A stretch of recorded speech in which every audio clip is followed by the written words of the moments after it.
नहीं चाट रहा। अरे हाँ नमक चाट रहा, सही। खाना खाना भी नहीं मिला बेचारे को। मैंने ना पानी में थोड़ा सा दाना नहीं करूँगी। प्रिंट अच्छा है ये।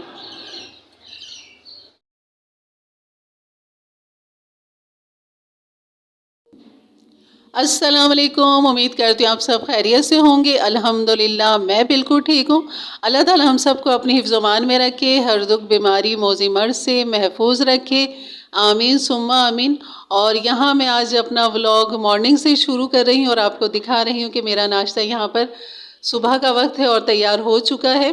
और यहाँ चाय हमारी बन चुकी है, अंडा बना लिया है, हाफ़ फ्राई मैंने अपने लिए और मिर्ज़ा के लिए यहाँ करूँगी मैं दाल फ्राई।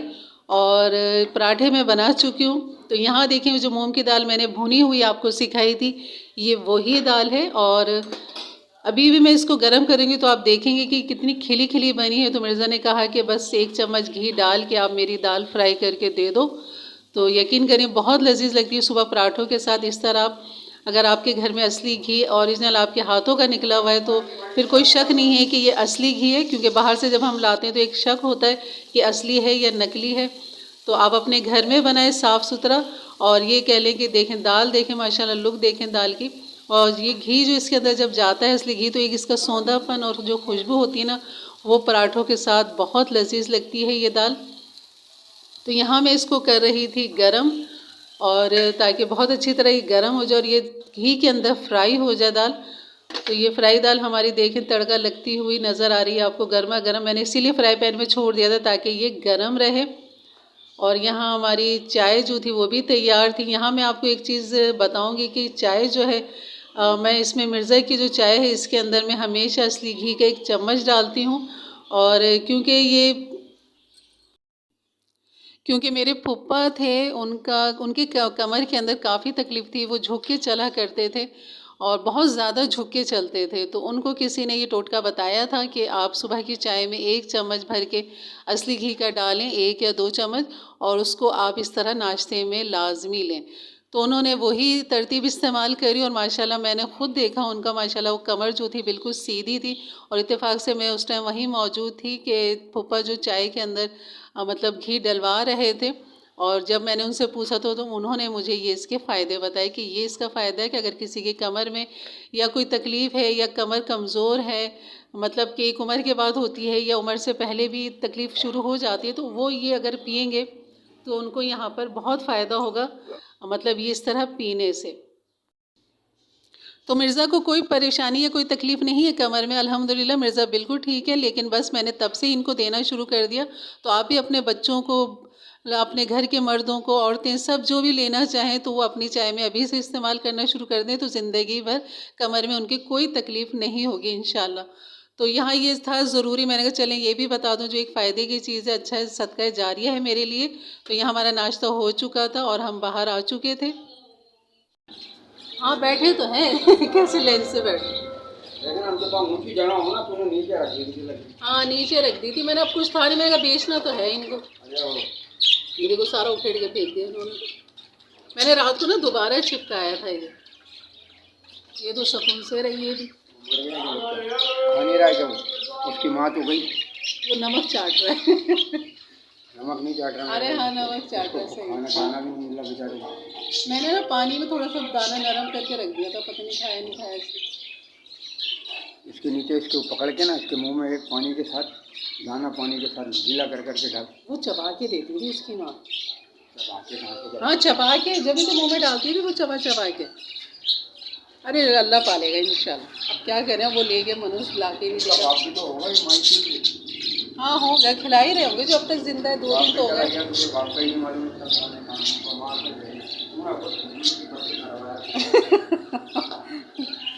चलो दिए उसने 4 जोड़ों के 1500। अरे 2-3 जोड़ों के 4 जोड़ियाँ ले गया था ना। ठीक है अल्लाह हाफ़िज़। तो यहाँ हमारी रोज़ाना की तरह गपशप होते हुए मिर्ज़ा को मैं रुखसत कर देती हूँ। और यहाँ पर ये देखें मिर्ज़ा जा चुके हैं और अब मैं वापस अपनी रोज़ाना की रूटीन के हिसाब से अपने तोतों से बातें करती हुई। ये रात मैंने टेप लगा दिया था इसके अंदर ताकि ये सेफ़ हो जाए, क्योंकि चूहा जो है ना वो यहाँ से चढ़ रहा है। ये सामने हमने जाली नहीं लगाई, यहाँ जाली लगी हुई तीनों साइड पे, तो यहाँ से तो सेफ़ है, लेकिन ये सामने से ना, और ये रात को यहीं छुपते हैं आके। अल्लाह, वो छोटा सा बच्चा क्या कर रहा है, वो लेटा हुआ पता नहीं बेचारा। उसकी माँ जो है ना, मैं छोलियों का नीनी नीनी कर रहे हो, नीनी कर रहे हो, भूख लग रही है।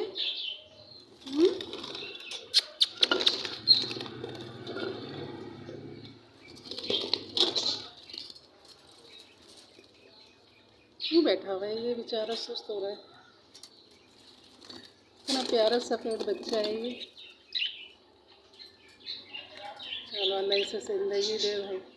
दरअसल वो हमारे के है बराबर वाले, उन्होंने तोते ले लिए थे हमसे, क्योंकि बहुत सारे हो रहे थे यहाँ पर और मर भी रहे थे चूहे की वजह से।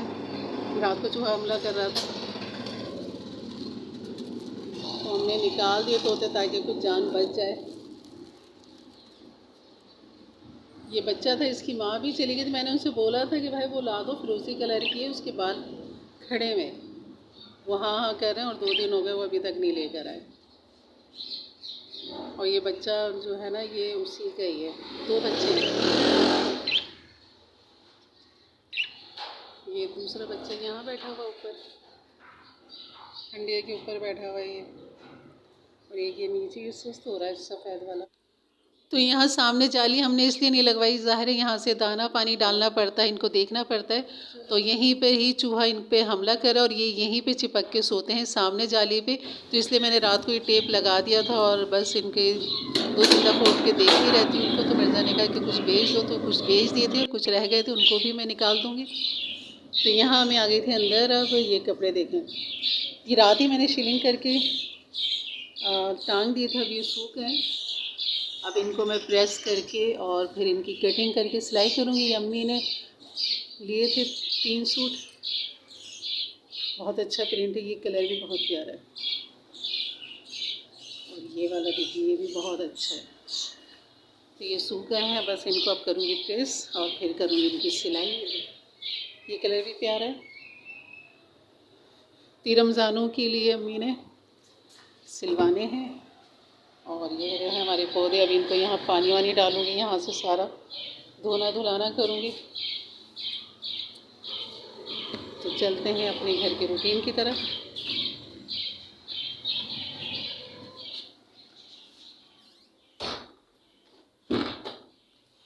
बस अब घर की सफाई सुथराई मिर्ज़ा के जाने के बाद बस यही होता है कि घर के कामकाज। तो मैं सिर्फ रजब में और शाबान में ही सिलाई करती हूँ, बाकी मैं फिर रमज़ान में नहीं करती, क्योंकि फिर रमज़ान को मैं पूरा ही टाइम बस मैं अल्लाह को देती हूँ, और अल्लाह के ही काम उसी में होते हैं, सारे रमज़ान में ही रमज़ान के काम होते हैं। चलिए मैं आपको बनाना सिखाती हूँ पापड़ी, जो कि बहुत लजीज, बहुत मज़े की और बहुत आसान और कम बजट में आपके घर में तैयार हो जाती है। तो यहाँ पे मैंने 1 पाव मैदा ले लिया था छान के, और यहाँ पर नमक 1 टीस्पून, सफ़ेद ज़ीरा 1 टीस्पून, और ये अजवाइन और कलौंजी है जो कि चुटकी चुटकी इसमें जाएगी। तो यहाँ मैदा जो है 250 ग्राम ले लेंगे। इसमें तकरीबन 15 पापड़ियाँ बन जाती हैं, दरमियाने साइज़ की, जैसे कि बाज़ार में मिलती हैं। तो इस तरह आपके घर में बेहतरीन पापड़ी तैयार हो जाएगी रमज़ानों के लिए। आप अभी से बना के रखें, बिल्कुल भी ख़राब नहीं होती ये। तो मैंने नमक डाल दिया। तो सफ़ेद ज़ीरे को इस तरह आप हाथ से रगड़ के डालें तो बहुत अच्छा खुशबू और फ्लेवर आता है इसके अंदर, पापड़ी के अंदर। तो मैंने चुटकी कलौंजी डाल दी थी, और चुटकी ही इसमें मैं अजवाइन डाल दूँगी। और ये हैं बस इसके मसाले पापड़ी के, और बहुत लजीज और ख़स्ता बनते हैं। अगर आप मेरे अंदाज से, मेरे तरीके से बनाएंगे तो यकीन करें वही मज़ा आने वाला है, जैसे कि आप बाज़ार से पापड़ी लाके इस्तेमाल करते हैं। बाज़ पापड़ी तो बहुत ही सख्त होती हैं, लेकिन ये घर की पापड़ी आप यकीन करें बहुत सॉफ्ट होती है, बहुत ख़स्ता होती है। यहाँ मैंने 3 टेबल स्पून जो है घी डाल दिया था। आप यहाँ ऑयल पकवान भी डाल सकते हैं। तो यहाँ मैंने मिक्स करूँगी अब इनको, इन सब चीज़ों को घी के साथ अच्छी तरह, और ख़ूब अच्छी तरह इसको मिक्स करना है। हर जगह पे जो है घी इसका पहुंच जाए और कोई लम्स ना रहे। तो आपने इतना इसको मसलना है आटे को। अब हम यहाँ पर थोड़ा थोड़ा पानी डाल के बस इसको गूँधेंगे, और इसको ज़रा सख्त आटा हमने गूंदना है, नरम नहीं गूंदना। तो आप यहाँ रख के इस तरह इसको अच्छी तरह हथेली के साथ मसलें और गूंदें इसको, ताकि बहुत ही चिकना और इस तरह ये कह लें सॉफ्ट आटा बन जाए। लेकिन हमने आटे को सख्त रखना है। आप अंदाज़ा कर रहे होंगे ये आटा बिल्कुल भी नहीं चिपक रहा। बस आपने जो इसकी गुंदाई है वो इस तरह करनी है। तकरीबन 5 मिनट तो आपने इसको गूंदना है और अच्छी तरह इसको मिक्स करना है, ताकि हर चीज़ जो है इसके अंदर जो है वो अच्छी तरह मिक्स हो जाए। और अब हम इसको ढक के रख देंगे तकरीबन 15 मिनट के लिए, 10 मिनट के लिए, इससे ज़्यादा नहीं। और यहाँ पर ये आटे में जो है हल्का सा पानी का मैंने इस पर हाथ लगाया और उसके बाद इसको ढक के रख दिया था। और अब यहाँ 10 मिनट हो चुके थे आटे को। तो अब यहाँ पर हमने इसकी पापड़ी बनानी है। और किस तरह बनानी है ये आप देखिएगा। तो यहाँ आप थोड़ा सा और इसको इस तरह मतलब गूंदेंगे, ताकि ये और अच्छी तरह यकजान हो जाए। और यहाँ पर इसको गूंदने के बाद बस हमें इसकी बेलेंगे इसको। इसके मैं बना लूँगी 2 पेड़े, ताकि हमें बहुत पतली चपाती की तरह रोटी बेलनी है।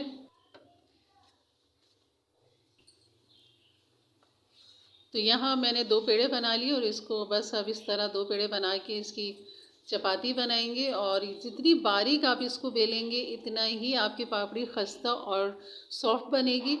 और ये कह लें सॉफ्ट से मतलब ये होता है कि जैसे आप तोड़ेंगे वो एकदम किरची किरची हो जाएंगे। तो इस चीज़ को मैं आपको कह रही हूँ। तो ये कह लें कि बस अब ये खुश्का बस एक ही दफ़ा ये लगेगा। और आपको ज़रूरत हो तो आप बाद में भी और मज़ीद लगा सकते हैं, लेकिन मुझे ये खाली एक ही दफ़ा मैंने लगाया था। और फिर इसी से मैंने पूरी रोटी बेल ली थी। और ये देखें बस जितना आप ज़्यादा बारीक इसको बेलेंगे इतना ही पापड़ी बहुत अच्छी बनती है, बहुत ये कह लेंगे खस्ता बनती है। बस यहाँ देखें मैंने एक पेड़े के साथ इतना बेल लिया था इनको। और अगर आपके पास कटर है, गोल कटर, मेरे पास भी है लेकिन अभी वो नज़र नहीं आ रहा था, तो मैंने आसानी के लिए आपको दिखाने के लिए, अगर जिसके पास कटर ना हो तो वो गिलास का इस्तेमाल कर सकते हैं। तो यहाँ ये गिलास है या कोई कटोरी ऐसी है जो नोकदार हो, जिससे ये कट आराम से लग जाए, तो ये एक ही साइज़ के बनेंगे। तो यहाँ इस तरह इनको बना लिया था, मैंने काट लिया था और इनके अंदर अब लगाए देंगे। मतलब यहाँ पर आपने कांटे से कट भी लगाने हैं, जो मैं यहाँ लगाना भूल गई थी, मैंने फिर बाद में लगा दिए थे। और ये मैं आपको दिखा रही हूँ कि इस तरह हम प्लेट में उठा उठा के इसको रख देंगे। अभी जो मैं बनाऊँगी तो उसमें आप देखेंगे कि मैंने कट भी लगाएं, ताकि अगर हम इसको फ्राई करेंगे तो ये फूले नहीं, गोलगप्पे की तरह ना फूल जाए। तो इसलिए हमने लाजमी इसके अंदर मतलब हल्के हल्के से कट लगाने हैं। कांटे से या छुरी से आप लगा सकते हैं इसके अंदर। तो यहाँ मैंने दूसरी रोटी जो थी उसको भी मैंने हल्का हल्का खुश्का डालते हुए ज़रूरत के तहत, और इसको मैं गूंदती जब बेलती जा रही थी। और जितना बारीक बेलेंगे इतना ही मतलब पापड़ी बहुत अच्छी बनती है। और यहाँ पर ये देखें सारे मैंने एक ही साइज़ के मतलब ये बना लिए थे। और ये देखें कांटे से इस तरह अगर आप इसमें सुराख इस तरह कर देंगे तो ये फूलेगी नहीं बल्कि और खस्ता बनेगी। तो यहाँ पापड़ी की जो लुक चाहिए हमें यही चाहिए कि ये पापड़ी फूले नहीं और बिल्कुल इसी तरह गोल रहे और गोल्डन हो जाए। तो यहाँ ये सारी पापड़ी मेरी तैयार थी। जो थोड़ा सा आटा बच गया था इसको भी मैंने इसी तरह बस बेल के और इसमें से निकाल लिया था और इसी तरह सारी बना ली थी। आखिर की जो बची थी वो मैंने इसी रफली बस बेल के कटिंग कर ली थी। और यहाँ मैंने जो घी तेल था मेरा वो मैंने रख दिया था गर्म होने के लिए। तो यहाँ पर भी हमें घी का टेम्परेचर चेक करने के लिए थोड़ा सा टुकड़ा हमें डालना पड़ेगा आटे का। जैसे ही वो ऊपर आएगा तो हमें यही टेम्परेचर चाहिए। तो यहाँ पर अब मैं डाल दूँगी सारी जो कटी हुई पापड़ियाँ हैं हमारी, ये हम इसके अंदर डाल देंगे। जितना आपकी कढ़ाई का साइज़ है इस हिसाब से आप इसके अंदर डालें। तो मैंने अभी फ़िलहाल 3 डाली थी इसमें। और ये झाग आप देख रहे होंगे, झाग भी आएंगे, क्योंकि झाग जब तक आएंगे तब तक ये पापड़ी अच्छी तरह पक नहीं जाएगी। और जैसे ही ये पकना शुरू हो जाएगी तो ये झाग भी ख़त्म होना शुरू हो जाएंगे। ये इसकी निशानी है पापड़ी की। तो अब फिर उसके बाद जितना आपने गोल्डन करना है उतना आप उसको गोल्डन करें। और यहाँ पर बस ये दरमियानी आंच मैंने रखी हुई, फुल आंच नहीं है, बिल्कुल दरमियानी आंच पर रखी हुई। और यहाँ भी बड़े तहम्मुल के साथ आपने इस पापड़ी को बनाना है।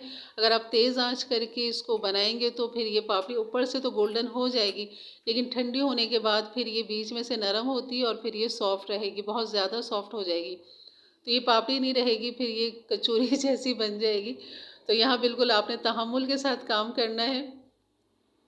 और ये तकरीबन पापड़ी जो है आराम से महीना आराम से निकल जाती है। यकीन करें कि रमज़ानों से पहले आप ये शाबान के महीने में बना के रखें और ये रमज़ानों में पूरे रमज़ान आप इंजॉय करें। बहुत सारी चीज़ें मैं इससे पापड़ी से आपको बनाना सिखाने वाली हूँ इंशाल्लाह।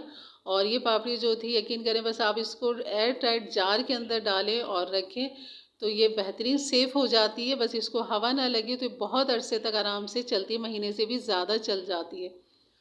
तो ये मेरी आजमाई हुई बात है, हमेशा मैं बना के रखती हूँ। और ये अभी मेरे हिसाब से बहुत कम थी मेरे घर के हिसाब से रमज़ानों के लिए, जो मैं मज़ीद शाबान के महीने में बनाऊँगी इंशाल्लाह। और ये आपको सिखाना था ताकि आप भी इन चीज़ों की तैयारी पहले से पहले कर लें। रमज़ान की जो ज़रूरी होती है, जो पहले करनी होती है, वही मैं आपको बताऊँगी इंशाल्लाह। तो यहाँ पापड़ी देखें बड़े तहम्मुल से पक रही है, आराम आराम से। और एक बैच तो निकल चुका है पापड़ी का, अब मैंने ये दूसरा बैच डाल दिया था इसके अंदर। और यहाँ वही मैं आपको बताऊंगी कि पहले झाग आएंगे, फिर आहिस्ता आहिस्ता झाग ख़त्म होते चले गए। जैसे आपने अभी अभी देखा होगा पिछले बैच के अंदर कि बिल्कुल तेल जो था क्लीन हो चुका था, कोई झाग नहीं थे उसमें। जब ये गोल्डन हो जाते हैं और जब ये पक जाते हैं, डन हो जाते हैं, तब इसके झाग ख़त्म हो जाते हैं। तो ये चीज़ आपने जहन में रखनी और दरमियानी आँच पे आपने पकाना है। ये देखें झाग अब इसके बिल्कुल भी नहीं है। बस अब इसको मैं कलर दे रही हूँ कि जो मुझे कलर चाहिए इसका, वो कलर मैं इसको दे रही हूँ ताकि ये और अच्छा खस्ता बन जाए। जैसे कि बाज़ार वाली पापड़ियाँ होती हैं उनका गोल्डन ब्राउन कलर होता है, जैसे कि ये अभी हो चुका है। तो यहाँ मैं इन पापड़ियों को निकाल लूँगी। और ये तकरीबन मेरी एक पाव के अंदर 15 पापड़ियाँ ये तैयार हुई थी। ये दरमियाने साइज़ की पापड़ियाँ, ज़्यादा बड़ी नहीं है और ना ज़्यादा ये छोटी हैं। तो यहाँ मैंने ये बाकी भी डाल दिया था, इनको भी मैं फ्राई कर रही थी। और इनके जो किनारे बचते हैं ना, वो आपने ज़ाया नहीं करने, वो भी आपने फ्राई करना है। यकीन करें ये पापड़ी तो बैठे बैठे ऐसे ही खा ले। अगर कोई खाने बैठे हैं ना तो ये 15 पापड़ी पता भी ना लगे कहाँ गई। इतनी लजीज, इतने मज़े की होती है, इतनी खस्ता होती है कि, और जायका बहुत होता है। सबसे बड़ी बात इसके अंदर जायका बहुत है, क्योंकि जो फ्लेवर हमने इसके अंदर डाला है, ज़ीरा, अजवाइन, कलौंजी, उससे बहुत अच्छा फ्लेवर पापड़ी का आता है कि खाली आप पापड़ी भी खाएंगे तो आपको बहुत मज़े की लगेगी। तो ज़रूर आप ट्राई कीजिएगा और ज़रूर बनाइएगा। और मेरे तरीके से, मेरे अंदाज से बनाएंगे तो इंशाल्लाह आपको वही मज़ा आएगा जो हमेशा मेरे किचन में, मेरे खानों में आता है हमें। तो यहाँ बस इनको फ्राई करके मैं निकाल दूँगी। और यहाँ इंशाल्लाह कल मैं आपको बनाना सिखाऊंगी इसके साथ, पापड़ी के साथ जो बनते हैं काठियावाड़ी छोले। तो वो ज़रूर रेसिपी देखिएगा कल की, इंशाल्लाह वो मैं अपलोड कर दूँगी कल। तो मैंने सोचा पहले आपको पापड़ी दिखा दूँ, उसके बाद फिर इसके साथ जो चीज़ें होती हैं वो मैं आपको सिखाऊंगी। तो कल इंशाल्लाह आपको मैं सिखाने वाली हूँ काठियावाड़ी छोले। और यहाँ पे जो रफली कटिंग करके मैंने जो बचे हुए थे किनारे, मतलब पापड़ी काटने के बाद, वो भी मैंने ज़ाया नहीं करे। ना आप करेंगे तो आपने इसी तरह बनाने हैं और बच्चों को दें, बड़ों को दें, आप खुद खाएंगे यकीन करें बहुत लजीज बनते हैं और ये बहुत मज़े के होते हैं। बाज़ार से लाख दर्जे बेहतर होते हैं घर के साफ़ सुथरे बने हुए। तो यहाँ हमारी पापड़ी हो गई थी तैयार। ये देखें, लुक देखें माशाल्लाह इसका। और ये बिल्कुल भी देखिए फूली नहीं। कांटे से सुराख करने से ये फ़ायदा होता है कि ये गोलगप्पा नहीं बनती और ये इसी तरह चपटी रहती है। और ये मैं आपको तोड़ के दिखाती हूँ।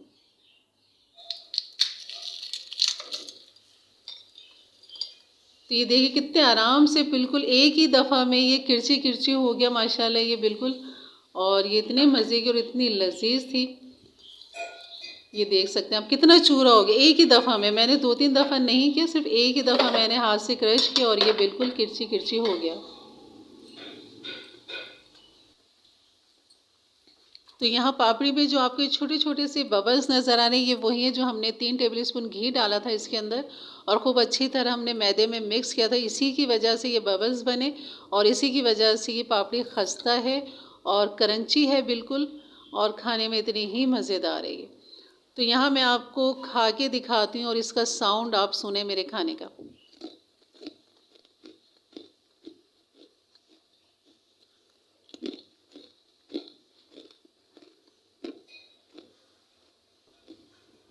तो यकीन करें बहुत मज़े की बनी थी, बहुत लजीज लगी थी। और इसी तरह बातों बातों में मैं सारी जो पापड़ी टूटी हुई थी वो सब मैंने खा ली थी। और यहाँ पर अब मैं आपको जार में रख के दिखा रही हूँ कि आपने किस तरह इसको सेव करना है। बिल्कुल एयर टाइट डब्बे के अंदर आपने इस पापड़ी को रखना है अगर आपने महीने से ऊपर इसको सेव करना है तो। और ये कि सेव क्या, बस महीने के अंदर अंदर ये ख़त्म हो जाती है, क्योंकि इतने मज़े की होती है ये कि अगर आप ये चाय के साथ भी खाली पापड़ी खाएंगे तो भी आपको बहुत अच्छी लगेगी। तो यहाँ मैं इस तरह एयर टाइट जार के अंदर ये मेरे 15 जो पापड़ियाँ थी ये आ चुकी थी। और ये कह लें कि एक पाव में ही मेरा डब्बा बेहतरीन भर जाता है। और जब ये ख़त्म होता है तो फिर इंशाल्लाह रमज़ानों के लिए अभी बनानी है मुझे और मज़ीद। तो इंशाल्लाह आपको ये रेसिपी अच्छी लगी होगी तो ज़रूर लाइक कर दीजिएगा एक अच्छे से कमेंट के साथ, और अपनी राय का इजहार ज़रूर किया करें मेरे साथ, मेरे चैनल के लिए, कि आपको कैसी लग रही है मेरी रेसिपी, या कोई कमी है कुछ है तो आप बताइए करें। इंशाल्लाह मिलते हैं एक अच्छी वीडियो के साथ, तब तक के लिए इजाज़त दें। अपना बहुत सारा ख्याल रखें, दुआओं में याद रखें। अल्लाह हाफ़िज़।